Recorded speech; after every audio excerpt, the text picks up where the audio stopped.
Good morning friends. Let's do some question. Question number 16 to 20. A sentence, a part of the sentence is underlined. Four alternatives are given to the underlined part which will improve the sentence. Choose the correct alternative and click the button corresponding to it.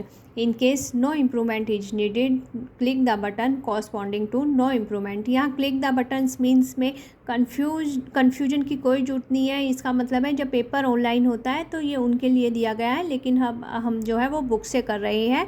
तो यहाँ पे आपको अगर आपको लगता है यहाँ पे ऑप्शन में नो इम्प्रूवमेंट आएगा तो आप उसको टिक कर सकते हैं. Question number 16. Do you have some sugar. तो यहाँ पे जो है वो आपके सामने 4 ऑप्शन दिए गए हैं. इसमें से आप देख सकते हैं एनी, लिटिल, स्मॉल और नो इम्प्रूवमेंट. अगर मैं बताना चाहूँ तो यहाँ पे एनी शुगर आएगा.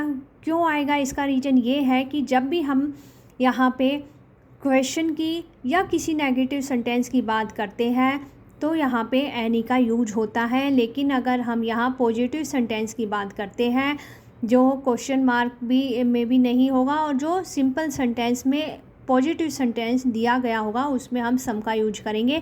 लेकिन यहाँ पे हम जो है वो हमें क्योंकि इसकी क्वांटिटी भी नहीं पता है तो यहाँ पे जो है वो एनी शुगर की बात की जा रही है. Do you have any sugar.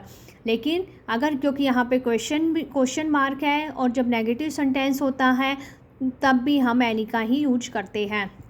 17. Iago lied to Othello about his wife.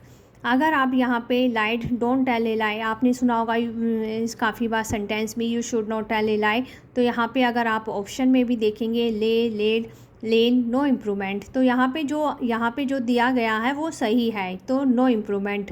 It is not possible to tell the entire story in nut cell. Nut cells mean होता है शॉर्ट में, कि ये नॉट पॉसिबल है पूरी story को short में बताना. तो यहाँ पे लेकिन हमें क्या देखना है कि क्या entire story in nut cell ये ठीक है या नहीं है. लेकिन यहाँ पे अगर आप देखेंगे इन ए नट सेल ही करेक्ट होगा. ए.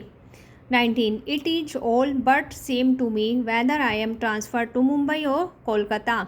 यहाँ पे सी जो है वो ऑप्शन सही दिया गया है. All 1. Despite his father financial assistance he was always hard on. यहाँ पे अगर आप जो है वो एक बार खुद से भी इनको सॉल्व करके देखिए. अगर हो सकता है कि आपको कोई कन्फ्यूजन है तो आप मुझसे पूछ सकते हैं. तो यहाँ 20 का जो आंसर होगा वो बी होगा, hard up short of money. तो जो है वो अगर फिर भी अगर कोई भी मीनिंग जो है वो अगर आपको एक मीनिंग समझ में नहीं आता वो आप मुझसे पूछ सकते हैं. और इसको रीड करने से, सॉल्व करने से ये होगा कि एक तो वोकैबुलरी भी स्ट्रॉन्ग होगी और फिर भी अगर आपके सामने एकदम MCQ आता है तो आप उसको सॉल्व कर पाएंगे इजीली. Thank you.